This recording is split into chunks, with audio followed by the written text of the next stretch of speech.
Hey everyone, my name is Scott Smith. I'm really excited to be able to talk to you today about a part of our business that's really helped accelerate our growth, and that is incorporating sales into your product-led strategy. So today I'm going to talk about 3 sales playbooks to accelerate your product-led business. But before we get into that, I just wanted to introduce myself. I'm the CEO of a company called CloudApp. I live in the Bay Area with my wife and 4 kids. The little guy with the heart on his face is my foster son, and we're going to be adopting him in the next 2 weeks. I'm including some contact information in case you want to follow up or ask any questions, anything you're curious about. Best way to get in touch with me is scott@getcloudup.com.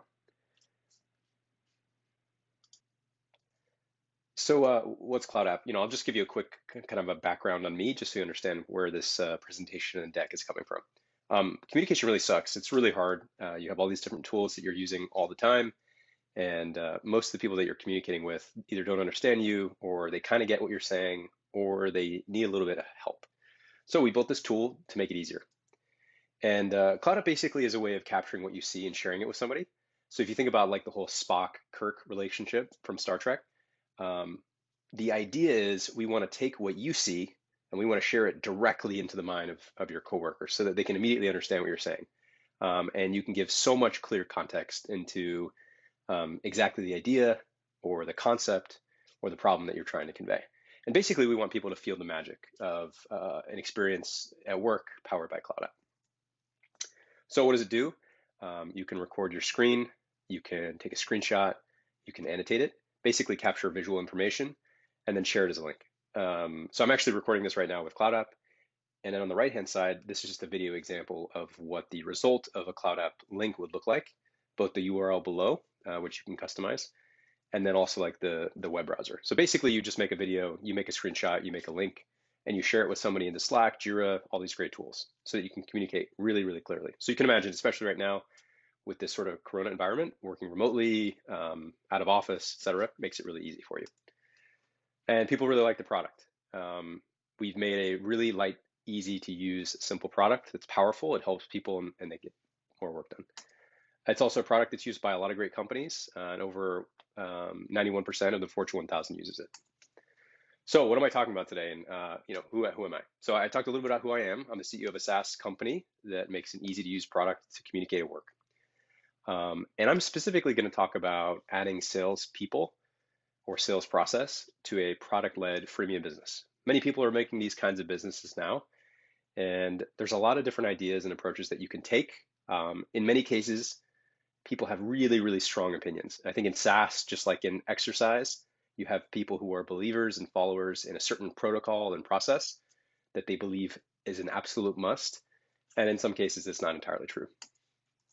So I'm going to talk about why freemium, why product led, when's it time to hire sales, how do you hire that person, and who should they be, who should they look like or act like, some of the playbooks that you can use that are product led, and kind of how you can scale that up. So the first thing, many of you here already probably know a lot of this, but why freemium? So I think a big reason for freemium is that the era that we're in terms of software is very, very, very different than it was 10, 20, 30 years ago. And even at big companies today, um, they're still locked in this old way, this old approach of doing software. So it used to be that if you wanted to get any budget, if you wanted to get any software purchased, if you wanted to get any new hardware in your data center, you had to get to the CIO and he had to approve it, or she had to approve it. And so this sort of king at the top would make the acquisition of whatever product it was and then distribute it across the team. It eventually moved into, sort of like a line level manager or an executive over a business, a GM, and they would make that decision. So the sales VP or the support VP, they would make all those decisions. Those were great, but I think what we're starting to see now is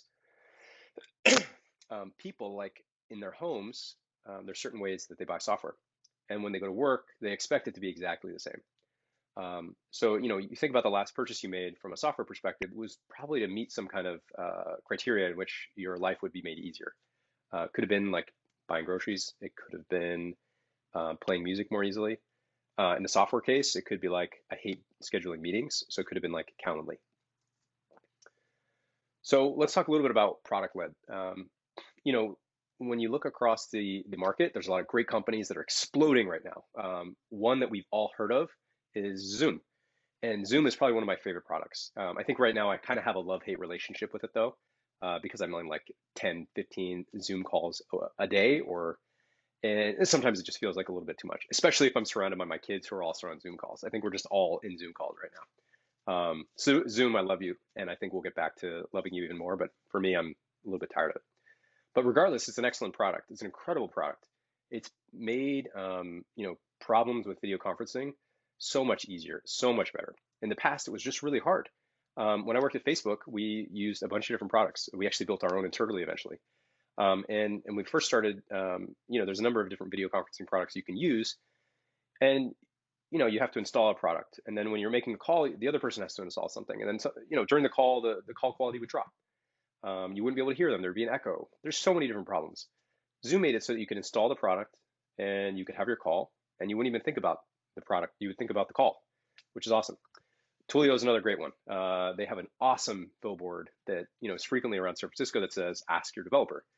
And the idea behind this is that rather than being the CIO or the VP, the exec, you just ask your developer and you would say, "Hey, what's the best tool to integrate SMS?" And the same thing with Dropbox. In the past, you would carry around a USB drive. What if you left the USB drive at home? You're kind of out of luck. So instead, Drew Houston and the sort of Dropbox team, they made it easy for you to take your data, sync it, and distribute it everywhere in cloud-based data centers. So all of these companies made the sign-up process, the activation, the engagement, the retention. Basically, they made the product good, and you wanted to keep using it. So the idea is with product-led is you provide value, you make it easy before you even ask for money. So in the context of product-led, you're probably saying like, well, Scott, we have these great examples of like Atlassian and Slack and and endless other great companies that they don't have salespeople. Well, it's not really true. Most of these companies do have salespeople. Slack has salespeople. Atlassian started with a big partner ecosystem, which basically meant they were offloading sales to other people. And I think a lot of early founders, early developers, they think I can build a product like Google and it'll just work. And again, Google has a gigantic sales team. Facebook does too. Most people don't know that, but a lot of the people think that if you just build it, your customers are going to come to you. Paul Graham, one of the founders of Y Combinator, he frequently says, make something people want, which is entirely true, and that's where you should start. But distribution is really a huge, challenging problem. It's frequently a place that most companies fail. Recently, for example, there's a company called Canva that was raising a huge amount of capital at a significant valuation, 6 billion valuation. And everyone's like, oh wow, there's like this amazing self-serve product that has just grown tremendously overnight. Really it's taken a long time, and organically. It's true, it's organic, a lot of the growth, but they also have a gigantic, absolutely massive SEO content strategy. So they've essentially been selling themselves to Google to get Google to care about them.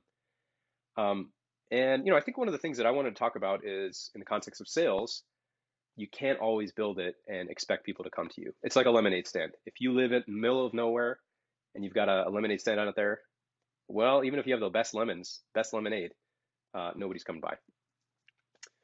So is it time to hire sales? For different business models, there are different approaches you can take to distribution and go to market. So if your price point is really low, for example, I mentioned Canva, not necessarily Canva as the example, but let's imagine that you had a product that was very low price point and you could easily buy it. So meaning you could like click to buy. You may need to entirely focus on SEO content or profitable ads with Google and Facebook. So very self-serve, hands-off model. No salespeople really involved. Maybe more like marketing demand gen. On the other hand, if your price point is really high, so high that it's a significant investment, like maybe 50K, 100K, it's basically meaning it involves somebody else to make the decision. You most likely are going to need to hire a serious marketing and sales team to help you not only develop interest in your product, but to move deals through your pipeline.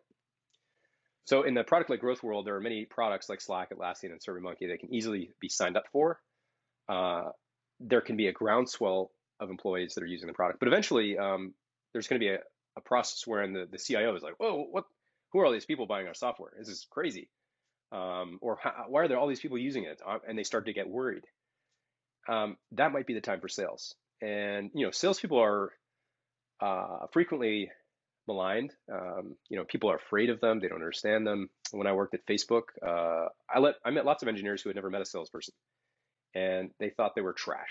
And I don't think that's necessarily their fault. It's more just to say that they didn't have an experience. They just had stereotypes of an experience. But salespeople can be really, really excellent when it comes to if you have a procurement process. You can do everything possible to make the procurement process easier, but ultimately it's going to usually involve people, whether it's security or legal negotiation.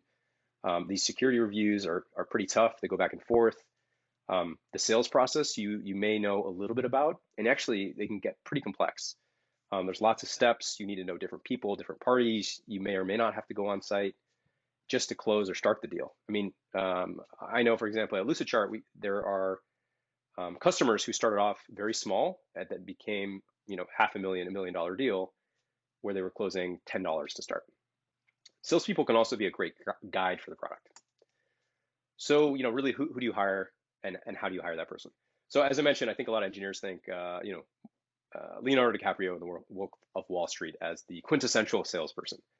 And from my experience in working with salespeople are just curious. They want to solve problems.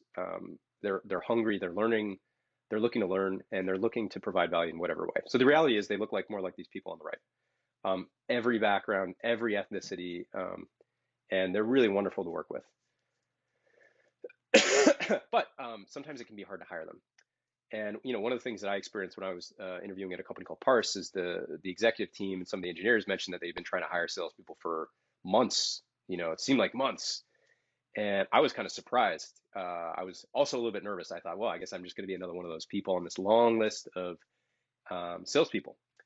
And they mentioned that it's been really tricky to find people that meshed well with their team, that they felt comfortable with, they felt like they could trust their product with.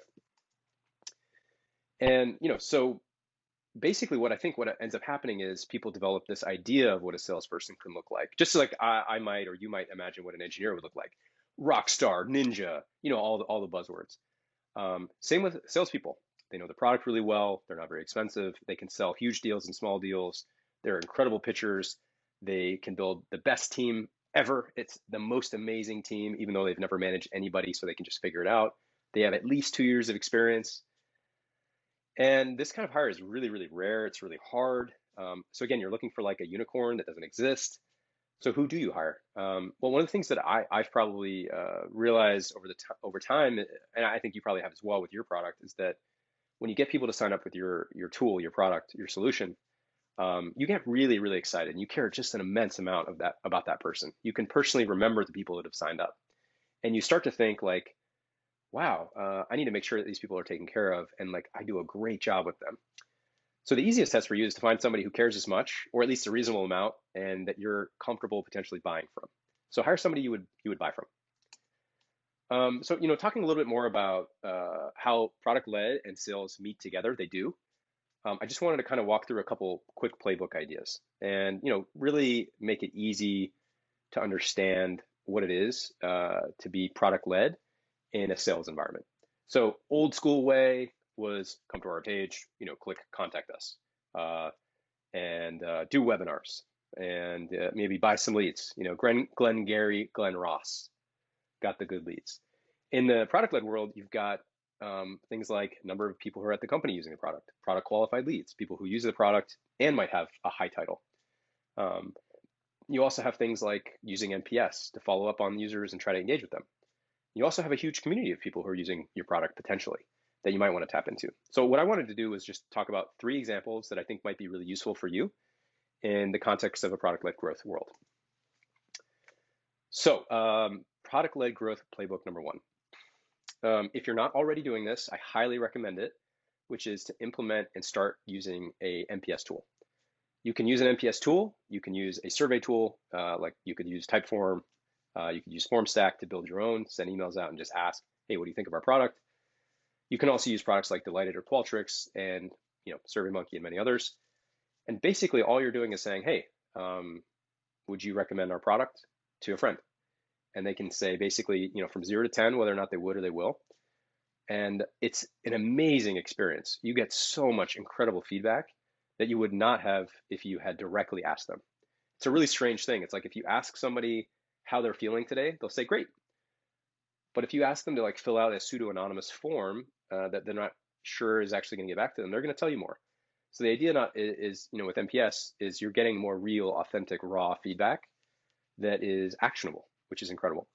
And in this case, what I wanted to show was an example that, we used, which is we get feedback from all of our customers. We try to ask all of our customers all the time, with a reasonable cadence, what they think and how they would recommend us. So this person, Natalia, responded back and said, it's great, but it does this thing that's annoying. And so I sent her an email, at almost 10 p.m. I think I was eating ice cream or watching Netflix with my wife. And I sent them a note, and they actually got back to me really quick, and it developed this quick relationship.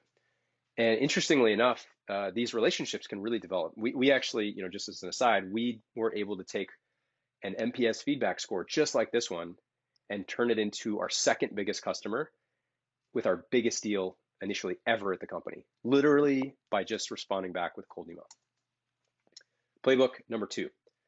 And again, this one will probably seem pretty simple, but the idea is you just look at how many people from a specific company, let's say like google.com or acme.com or qualtrics.com, are using your product and actively using the product, engaging with it regularly.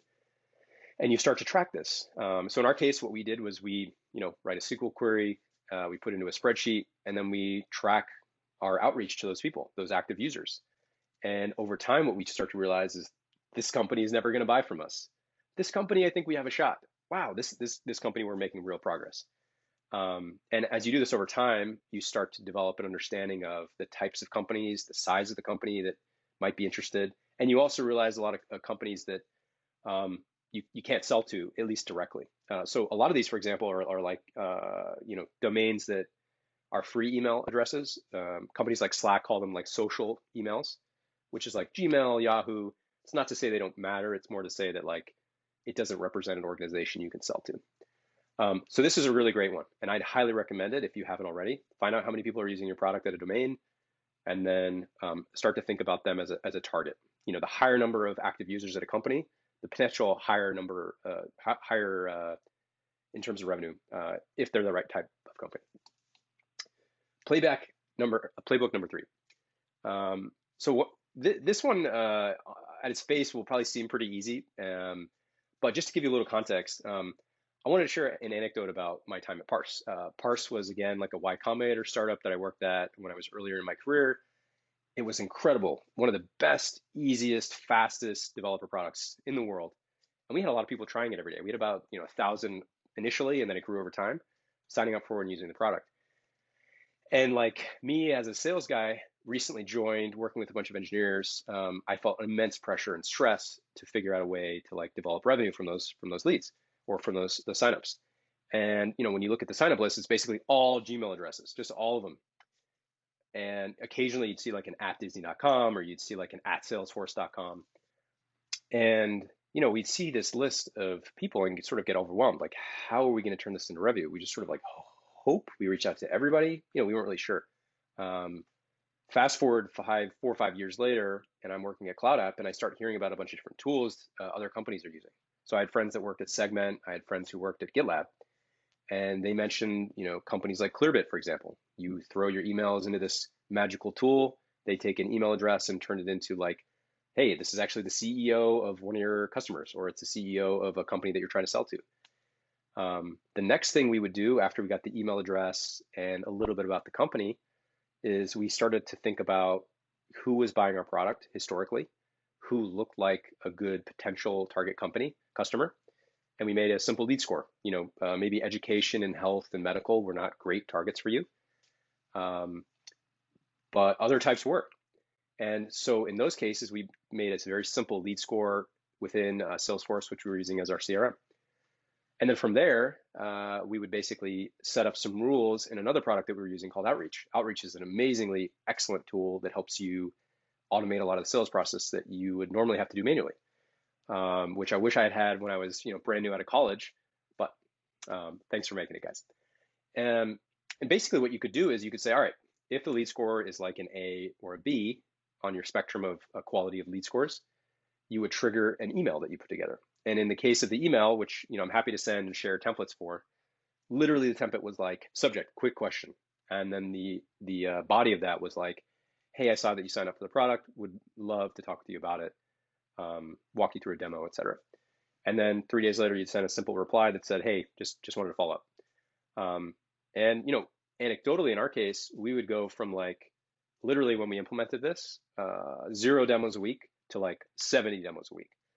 And it was simply just implementing a process that we could follow regularly, and using technology. So just to wrap up, I wanted to kind of reiterate what we discussed today. And we basically covered 3 sales playbooks to accelerate your product-led business. The first was building relationships through NPS.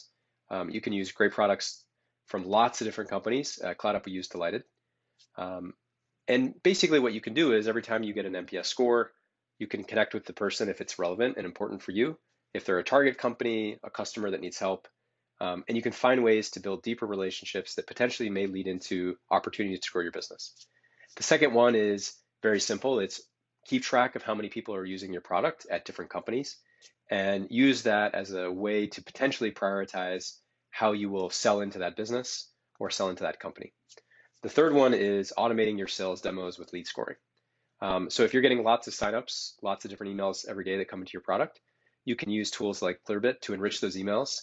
They'll give you basic demographic information like their number of employees, where the person works, their title potentially. And this will allow you to potentially prioritize these leads based on a score. So for us at CloudApp, we might say we are going to prioritize people that are in the B2B world, that are in SaaS companies, and we're not going to focus as much on medical or health, government, financial. So what can you do with these? Hopefully, I've provided a little bit of an overview, but the first thing I would recommend is test one of these playbooks with a small sample of your customers. So start and incorporate NPS feedback would be a great first step, and then start reaching out to folks as they give you feedback, and then you can start to engage with them. Don't just ask simple questions. Be willing to take phone calls, take Zoom calls, spend a half an hour with your customers, and you'll learn a lot and you'll get to know them. The second one is as you implement these playbooks, I would watch for improvement in areas that you care about and that you're trying to focus on. So if your outcome that you're looking for is to increase sales, see if these NPS opportunities help you get there. Similarly, if you're trying to book more meetings, maybe using the number 3 playbook with lead scoring, watch to see if that playbook helps increase those. The last thing I'd say is, obviously if you're going to start small, and once you figure it out and it's working great, scale it up. See if you can improve and do it greater. So again, just to kind of close, I'm Scott Smith. I'm the CEO of a SaaS company called CloudUp. It makes it really easy for you to communicate visually using videos, screenshots, and annotations sent instantly as a link. And if you want to try the product, I'm including a 50% off coupon for the first year of using the product. It's just product-led 50% off. You just have to use that by the end of August. And great talking to you. Thank you.